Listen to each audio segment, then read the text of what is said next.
την πρωτολογία σας. Ευχαριστώ κύριε Πρόεδρε. Καλημέρα κυρία Υφυπουργέ. Μετά το θάνατο του αείμνηστου Φίλιππου Τσιμπόγλου, Γενικού Διευθυντή της Εθνικής Βιβλιοθήκης, και του οποίου πραγματικά τιμάμε τη μνήμη του για το τεράστιο έργο που έκανε στην Εθνική Βιβλιοθήκη και εξασφάλισε μαζί με τους ανθρώπους της βιβλιοθήκης τη μεταφορά της, ένα κολοσιαίο έργο, και την περαιτέρω ανάπτυξή της, βρισκόμαστε πάλι στην προκήρυξη της θέσης του Γενικού Διευθυντή αυτής της εμβληματικής βιβλιοθήκης, πιστεύω ότι συμφωνούμε όλοι, της Ελλάδας, που είναι η Εθνική Βιβλιοθήκη. Σύμφωνα με τον νόμο που η δική σας κυβέρνηση ψήφισε, τον 5062 του 2023, αναφέρεται ότι στον εν λόγω νόμο κατηγοριοποιούνται τα νομικά πρόσωπα και σύμφωνα με πράξη του Υπουργικού Συμβουλίου ΦΕΚ 199α 2023 ορίστηκε ότι η Εθνική Βιβλιοθήκη της Ελλάδας ανήκει στην ομάδα Α του εν λόγω νόμου.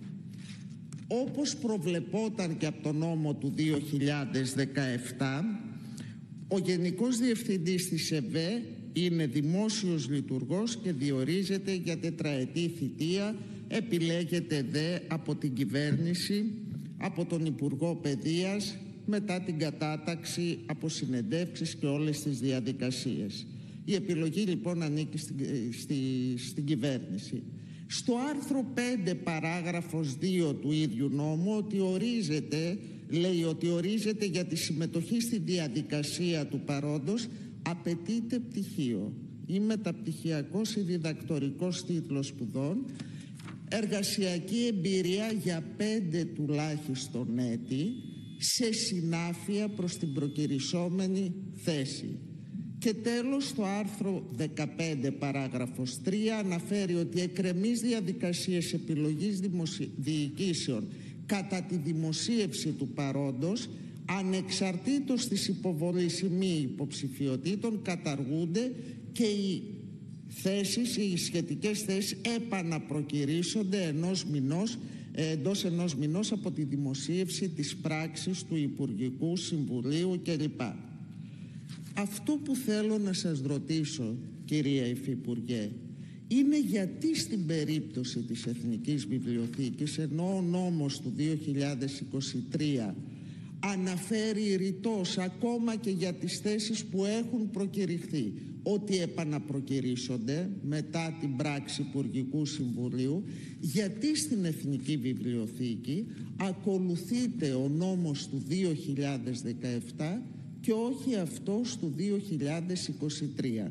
Επειδή νομίζω ότι συμφωνούμε και το Υπουργείο Παιδείας και εμείς όλοι ότι με την Εθνική Βιβλιοθήκη της Ελλάδας δεν μπορεί κανείς να παίξει, θα ήθελα ειδικά στο θέμα που αφορά τη συνάφεια, και ο νόμος του 2023 είναι ρητός και κατηγορηματικό.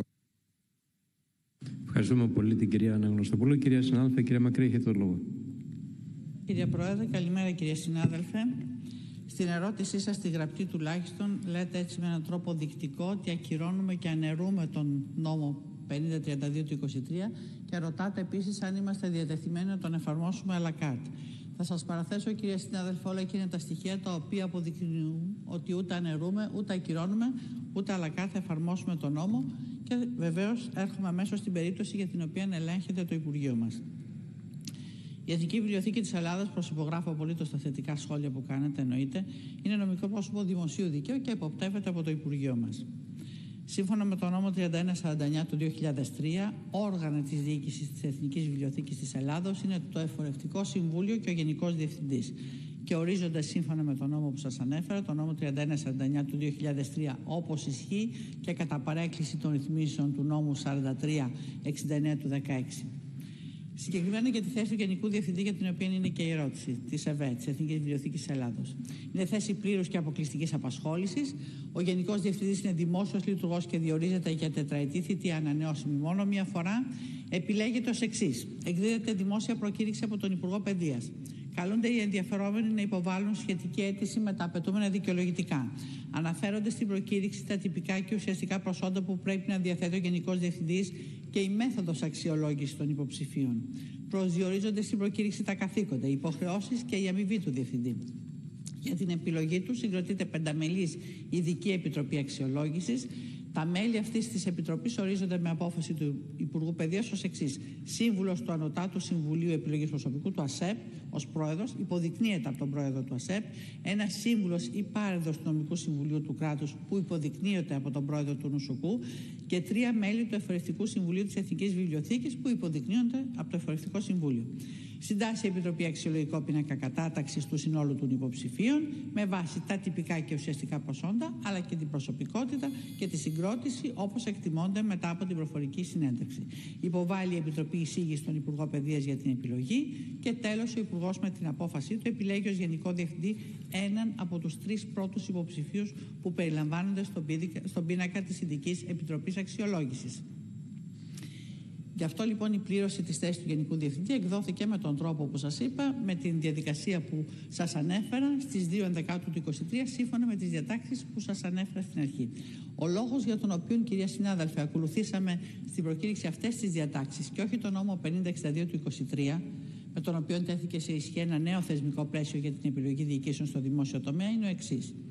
Το πεδίο εφαρμογής του νόμου 5062 του 2023 περιλαμβάνει τους προέδρους, συμπεριλαμβανομένων και των προέδρων των διοικητικών συμβουλίων, είτε έχουν εκτελεστικές αρμοδιότητες είτε όχι, τους αντιπροέδρους, τους διοικητές, τους αναπληρωτές διοικητές, τους υποδιοικητές, τους διευθύνοντες και εντεταλμένους συμβούλους των νομικών προσώπων που αναφέρονται στην ΠΙΣ 31 του 2023. Η απάντηση που πήραμε από το ΙΠΕΣ στο πλαίσιο της δικής σας ερώτησης είναι ότι όντως, όπως και εσείς αναφέρετε, η Εθνική Βιβλιοθήκη περιλαμβάνεται στην ομάδα Α της συγκεκριμένης ΠΙΣ και εμπίπτει στο πεδίο εφαρμογής του νόμου 5062 του 2023 όσον αφορά στο Εφορευτικό Συμβούλιο, το οποίο ορίζεται με απόφαση του Υπουργού Παιδείας, καθώς και τις θέσεις του Προέδρου και Αντιπροέδρου. Τελεία. Όχι όσον αφορά στη θέση του Γενικού Διευθυντή, η οποία δεν εμπίπτει στο πεδίο εφαρμογής αυτού του νόμου. Άρα ορθώς ακολουθήσαμε αυτή τη διαδικασία και όχι παρελκυστικά ή ανερώντας ή αλακάρτα. Ευχαριστώ, κύριε Πρόεδρε. Ευχαριστούμε πολύ την κυρία Υπουργό. Κυρία Αναστοπούλου, ένα λεπτό να κάνω μια ανακοίνωση στο Σώμα πριν. Γίνεται γνωστό στο Σώμα ότι από τα άνω δυτικά θεωρία παρακολουθούν τη συνεδρίαση αφού ενημερώθηκαν για την ιστορία του κτίριου και τον τρόπο οργάνωσης και λειτουργίας της Βουλής και εξαναγήθηκαν στην έκθεση της αίθουσας Ελευθέρης Βενιζέλος 52 σπουδαστές και σπουδάστριες από τη Σχολή Εθνικής Άμυνας με επικεφαλή στο Διευθυντή Σπουδών της Σχολής Ταξίαρχο κύριο Μπίτσι Δημήτριο. Η Βουλή σας καλωσορίζει. Κυρία Αναγνωστοπούλου, έχετε το λόγο για τη δευτερολογία σας. Για 3 λεπτά. Ευχαριστώ, κύριε Πρόεδρε. Κυρία Υπουργέ, από το 2003 με το νόμο 3149 που ιδρύθηκε η ΕΒΕ ως νήπη ΔΕΛΤΑ και ορίστηκαν τα 2 όργανα διοίκησης, ο Γενικός Διευθυντής και το Εφορευτικό Συμβούλιο, για λόγους ιστορικής συνέχειας επιλέχθηκε η ίδια ονομασία για τα 2 όργανα όπως υπήρχαν για δεκαετίες από το 1943. Πιστεύω ότι συμφωνούμε σε αυτό. Τώρα με τον νόμο 5063 του 2023, 5062 αν δεν κάνω λάθος, του 2023 και πάντα, συγγνώμη παρένθεση, ο Γενικός Διευθυντής της Εθνικής Βιβλιοθήκης είχε ρόλο και διευθύνοντα συμβούλου. Ξέρετε πολύ καλά ότι αυτός ήταν που πήγαινε σε δικαστικές, εξοδικαστικές διαδικασίες κλπ. Δεν άλλαξε η ονομασία για λόγους ιστορικής συνέχειας. Όμως εγώ θα σας πω κάτι άλλο. Στον ίδιο νόμο του 2023 ούτε Εφορευτικό Συμβούλιο αναφέρεται. Το Εφορευτικό Συμβούλιο λέγεται Διοικητικό Συμβούλιο, αν δεν κάνω λάθος. Εδώ βλέπουμε ότι στο Εφορευτικό Συμβούλιο ακολουθείται τη διαδικασία του νόμου του 23 και δεν την ακολουθείτε για το Γενικό Διευθυντή. Η ΕΒΕ είναι μέσα στο νόμο του 23, αναφέρεται ρητά και κατηγορηματικά στο νόμο του 2023, στην κατηγορία Α.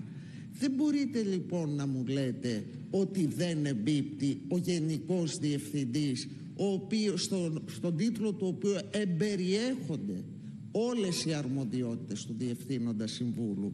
Αλλά τώρα, για να μην αρχίσουμε μία διελκυστίνδα ανάμεσα σε ονομασίες, ποια είναι αυτή και τι είναι, εγώ θέλω να ρωτήσω ευθέως ένα πράγμα, για να είμαστε σίγουροι, γιατί αφορά την εμβληματική βιβλιοθήκη της χώρας. Θα έχει ο Γενικός Διευθυντής συνάφεια, η εμπειρία του, η επαγγελματική του εμπειρία κυρίως, οι σπουδές του, η διαδρομή του όλη η επαγγελματική, θα έχει συνάφεια με το έργο της Εθνικής Βιβλιοθήκης? Αυτή είναι η δικιά μου η ερώτηση και αυτή είναι η αγωνία μου, γιατί δεν μπορούμε να παίξουμε με αυτό τον εμβληματικό θεσμό. Γιατί σας λέω μόνο ένα παράδειγμα, θα μπορεί ένας άλλος άνθρωπος, ο οποίος δεν έχει εμπειρία από βιβλιοθήκες, γιατί ξέρετε, ο αείμνηστος Τσιμπόγλου ήταν επί πολλά χρόνια στη βιβλιοθήκη του Πανεπιστημίου της Κύπρου. Στην ουσία την έφτιαξε τη βιβλιοθήκη του Πανεπιστημίου της Κύπρου, επειδή είχα τη μεγάλη χαρά να είμαι τότε καθηγήτρια εκεί και το ήξερα. Στην Εθνική Βιβλιοθήκη μετέφερε όλη αυτή την τεράστια εμπειρία. Χωρίς λοιπόν καμία αντιδικία, θέλουμε να είμαστε ως αντιπολίτευση σίγουροι ότι η Εθνική Βιβλιοθήκη θα είναι σε χέρια ανθρώπου που έχουν σχέση με τη βιβλιοθηκονομία, με τις βιβλιοθήκες γενικώς, και δεν είναι απλώς ένας διευθύνων σύμβουλος, ο Γενικός Διευθυντής. Σας ευχαριστώ πολύ. Ευχαριστούμε πολύ την κυρία Αναγνωστοπούλου. Κυρία Υπουργέ, έχει το λόγο για τη δευτερολογία σας. Ευχαριστώ πάρα πολύ, κύριε Πρόεδρε. Θα ήθελα να πω στη συνάδελφο ότι πράγματι, επειδή είναι εξαιρετική αποστολή της ΕΒΕ, καλό είναι να μην υπονομεύουμε εκ των προτέρων επιλογές, ούτε να θεωρούμε, μου επιτρέπετε, έχουμε και η δύο εμπειρία και στη διοίκηση και στις επιλογές προσώπων, ούτε εκ των προτέρων να υπονομεύουμε μια επιλογή που γίνεται αξιοκρατικά με βάση τα ισχύοντα ανθρώπων, οι οποίοι βεβαίως ο προκάτοχός του ήταν εξαιρετικός, κανείς δεν το αμφισβητεί αυτό, δεν σημαίνει ότι είναι και ο μοναδικός. Υπάρχουν και άλλοι άνθρωποι που έχουν και συνάφεια και γνώση και διάθεση, και αν επιλογούν με τρόπο αξιοκρατικό θα προσφέρουν και θα βοηθήσουν σε αυτό το εμβληματικό έργο. Θεωρώ, και επιτρέψτε μου, το λέω και πολύ προσεκτικά, γιατί ξέρω το γνήσιο ενδιαφέρον σας, δεν το αμφισβητώ, ότι δεν χρειάζεται εκ των προτέρων να υπονομεύουμε. Εδώ είμαστε, αν κάτι διαπιστωθεί ως παρατυπία, ο έλεγχος είναι δεκτός, ευπρόσδεκτος και εννοείται θα διορθωθεί. Σε κάθε περίπτωση, η εφαρμογή του προηγούμενου νόμου δίνει τα εχέγγυα της αξιοκρατικής επιλογής. Το ότι το Υπουργείο Εσωτερικών, που ήταν και το Υπουργείο που νομοθέτησε, είχε την πρωτοβουλία, δίνει την ερμηνεία ότι δεν